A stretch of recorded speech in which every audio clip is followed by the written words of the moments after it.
এ পর্যন্ত আমরা বাস্তব সংখ্যা কি সেটাই ভালোভাবেই জেনেছি এক্সাম্পল সহ। আজকে বাস্তব সংখ্যা থেকে আলোচনা শুরু করব। তাহলে শুরু করছি বাস্তব সংখ্যা। বাস্তব সংখ্যা, বাস্তব সংখ্যা ইংরেজিতে কি বলছিলাম? Real number. Real number,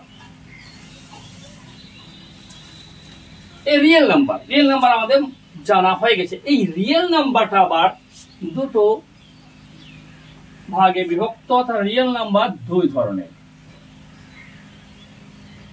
real number দুই ধরনের। প্রথমটা কি? মূলদ সংখ্যা। মূলদ সংখ্যা।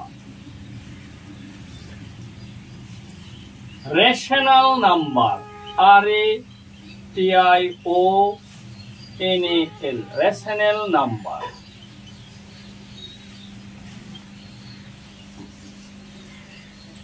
রেশনাল নাম্বার এই মূলদ সংখ্যাটা কি? 7, 8 নিম্ন শ্রেণীতে আমরা পড়ছি। যেসব সংখ্যা p/q আকারে প্রকাশ করা হয়, pq পূর্ণ সংখ্যা, q not equal to 0। তাহলে p/q অর্থাৎ ভগ্নাংশ আকারে প্রকাশ করা যাবে, কিন্তু ভগ্নাংশে হর, লব আর হর আমরা চিনি। আরেকবার বলি লব আর হর কি? যে কোনো ভগ্নাংশে উপরে একটা সংখ্যা থাকে, নিচে একটা সংখ্যা থাকে। তাহলে এখানে আমরা লব হরটা চিনি। উপরের সংখ্যা মানেই হলো লব, আর নিচের সংখ্যা মানেই হলো হর। বোঝা গেল?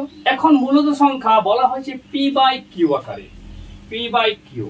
আর বলা হয়েছে কি q not equal to 0। তার মানে q এর কোনো মান থাকছে, কখনো 0 হতে পারে না। ঠিক আছে, তাহলে q সবসময় একটা মান থাকবে।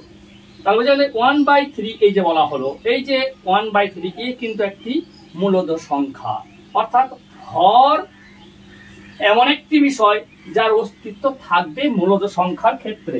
এখন আমরা মূলদ সংখ্যা গুলো কি বটে তা জেনে নিই। তাহলে যদি p/q আকারে প্রকাশ করা হয়, তাহলে যেমন 1 p/q আকারে প্রকাশ করা যাবে, 2, 3, 4 এরকম যত সংখ্যা আছে সবাইকে p/q আকারে প্রকাশ করা যায়। তার কারণ 1 কে আমরা এইভাবে প্রকাশ করতে পারি 1/1, 2 কে আমরা এইভাবে প্রকাশ করতে পারি 2/1। তাহলে নিঃসন্দেহে এরা সবাই মূলদ সংখ্যা।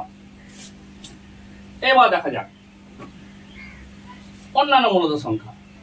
0 কি মূলদ সংখ্যা? না, নয়। 0 অবশ্যই মূলদ সংখ্যা, কারণ 0 কে আমরা এইভাবে লিখতে পারি 0/1। তাহলে 0 অবশ্যই মূলদ সংখ্যা। তাহলে 0 যেমন একটা মূলদ সংখ্যা হলো, তাহলে 0 থেকে এবার যদি আমরা নিচে দিকে নামি ঋণাত্মক সংখ্যা -1, -2, -3, -4 এরাও কিন্তু প্রত্যেকেই কিন্তু মূলদ সংখ্যা।